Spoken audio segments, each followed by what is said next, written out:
Welcome to the Sent from Disneyland podcast. Here age relives fond memories of the past. If it's your first time joining us, welcome. On this podcast, we'll take a journey into the past and explore Disneyland, Disneyland history, and more, with mementos, snapshots, souvenirs, and postcards sent from Disneyland, from 1955 to the present.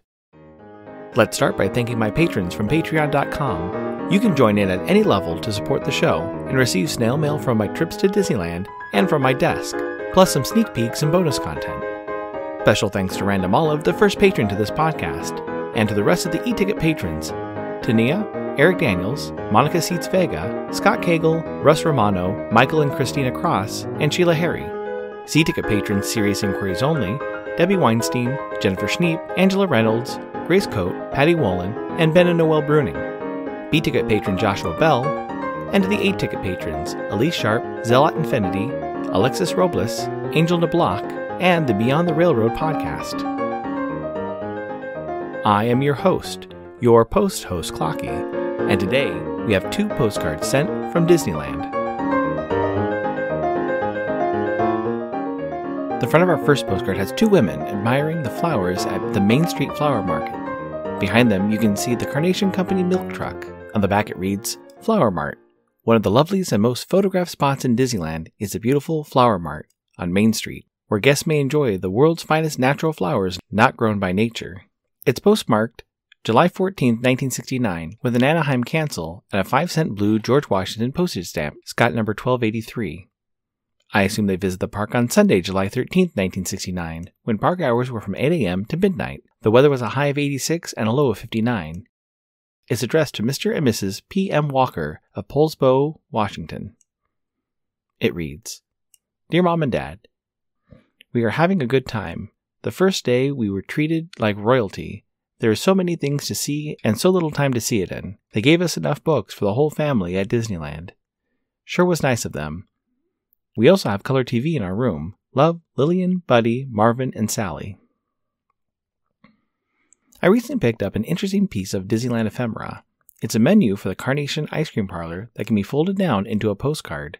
The back of the menu has a place for a return address to send it to, and includes information to place a 4-cent postage stamp, here for third-class mail. The front cover includes 2 illustrations of the Carnation ice cream parlor. One is concept art of the interior of the cafe, people sitting on chairs and enjoying their meals. The second image is of the exterior of the Carnation Cafe, much as it looks today. Other designs on the front of the postcard include the middle section of Sleeping Beauty Castle, some flourishes, and it reads, Menu, Carnation Ice Cream Parlor, Disneyland. Inside includes 3 panels, 2 of which are dedicated to the menu, and 1 with a brief history of the Carnation Company and Disneyland. Images included on the menu are colorful illustrations of the Carnation corporate headquarters, Sleeping Beauty Castle, and blue and white images of Frontierland, Tomorrowland, Adventureland, and Fantasyland. The third panel reads, Carnation in Disneyland. Greetings from Carnation in Disneyland. We hope you visit us soon. Here you can relax in a reproduction of a typical ice cream parlor of the gay 90s period. The wire chairs and marble-top tables, the mirrored back bar behind the fountain are all authentic in design. Just about the only thing that isn't as it was over 60 years ago is the ice cream. It's better than ever. In every spoonful of Carnation ice cream is the experience of more than 65 years of producing the finest quality foods. Elbridge Amos Stewart, the founder of Carnation Company, began processing evaporated milk in 1899 in Kent, Washington. Early in the 1900s, Mr. Stewart established Carnation Milk Farms where the famous Carnation line of Holstein Friesian dairy cattle was developed. The ability of these animals to produce extraordinary large quantities of milk has been introduced into the dairy herds across the nation and in many foreign countries. Farmers almost everywhere are benefiting as a result of this Carnation dairy research. From a single plant operation in 1899, Carnation now has more than 200 facility locations in the United States and 11 foreign countries, employing over 15,000 men and women with world headquarters in Los Angeles. The Carnation product line includes a complete selection of fresh dairy products, ice cream and frozen novelties, malted milk, instant non-fat dry milk, Coffee Mate, instant breakfast, Simple Simon frozen fruit and cream pies, Contadina tomato paste, Albert's cornmeal mix, cereal, livestock and poultry feeds, and Friskies pet foods. Research into new products and new methods is carried out at Carnation Research Laboratory, Van Nuys, California. one of the best manned and equipped in the industry, you can rest assured that when you use products of Carnation Company, you're using the finest. Carnation, a world leader in nutrition. Add some flair to your mail by checking out stamps at Enfield Post. You can explore different stamp options on our Etsy site, grab some great deals by following the EP Sunday Sales on Instagram, or create something special and have her design a stamp array for your invitation or celebration. You can head over to EnfieldPost.com and explore all the different vintage postage stamps you can use on your next card or letter. That's ENFIELDPOST on Instagram and EnfieldPost.com for your wedding and vintage postage needs. Enfield Post is the official postage stamp sponsor of the Sent from Disneyland podcast.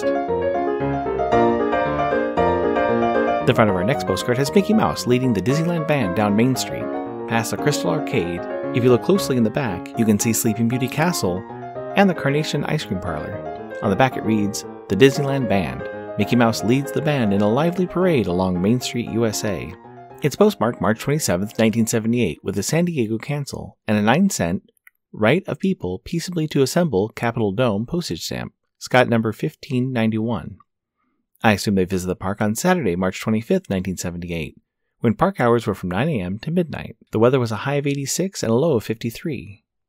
It's addressed to Mr. and Mrs. W.T. Grumbly of Norwalk, Connecticut. It reads, Greetings from California. We arrived safely and spent a lovely sunny day at Disneyland. All had a good time. Tomorrow we leave for San Diego to spend 5 days at Mission Bay Vacation Village. It is really beautiful out here. Makes one want to stay. We'll be in touch soon. Love to all. Ellen, Patrice, and the boys. Looking at the menu portion of this postcard, it's broken down into 6 sections: salads, sandwiches, beverages, fancy sundaes, old favorites, and pies and cakes. The salads include cottage cheese salad with choice of pineapple, pears, or peaches, fresh fruit bowl with sherbet, banana, and whipped cream, chef salad with ham and cheese, and the small green salad served with any sandwich. Each salad costs around $1.25, and the side salad only 35 cents. The sandwich section includes cheeseburgers, hamburgers, American cheese on pumpernickel, tuna salad on swirl, and Swift's Premium Frankfurter, all ranging from 50 cents to 75 cents. The beverages include milk, chocolate drink, coffee, hot chocolate, Coca-Cola, Pepsi-Cola, sarsaparilla, root beer, Wilta's grape juice, iced tea, and old-fashioned phosphates, each one ranging from 10 cents up to 20 cents per cup. The Fancy Sunday section lists 2 sundaes under the main heading, and then 2 more per land for Frontierland, Tomorrowland, Fantasyland, and Adventureland. Looking at the options, some of my favorites include the Santa Fe Express, a miniature choo-choo, 3 scoops of ice cream, strawberry, pineapple, chocolate, banana wheels, marshmallow, and whipped cream, or the Mammoth Matterhorn Mountain, one of the world's largest sundaes, 5 scoops of ice cream, sliced pineapple, 5 different sundae toppings, sliced banana, chopped almonds, whipped cream, and cherry. In the Adventureland section, there's one called Lover's Delight, strawberry and vanilla ice cream, marshmallow and strawberry toppings, chopped almonds, whipped cream, and cherry.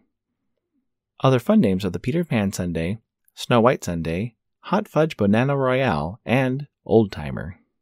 In the Old Favorite section, you can get different sundaes, malts, shakes, Golden West freezes, a black cow or a root beer float, or a double dish of ice cream or single dip. Finally, a slice of pie or cake would run you 30 cents and 15 more cents if you wanted it a la mode. At the bottom, in parentheses, it reads, Do not ask for substitutions, and a date of the menu, November 1965. The final page, which is the interior flap, and the obverse of the Carnation and Disneyland page, includes a brief history and information about Disneyland, taking the reader on a trip through the different lands of Disneyland and highlighting some of the newer attractions like It's a Small World and Great Moments with Mr. Lincoln, as well as coming attractions like Pirates of the Caribbean. The final paragraph reads, These and many more adventures are Disneyland, where visitors have come from more than 70 nations, and adults outnumber the children nearly 4 to 1. And, as Walt Disney said, Disneyland will never be completed as long as there's imagination left in the world.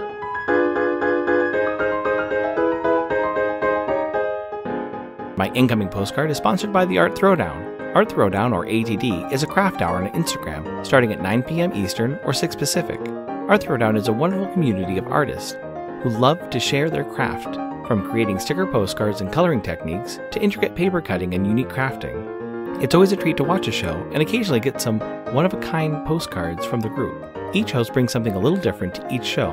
I'll list some of the regular hosts, or you can follow Russ Romano 2021 on Instagram.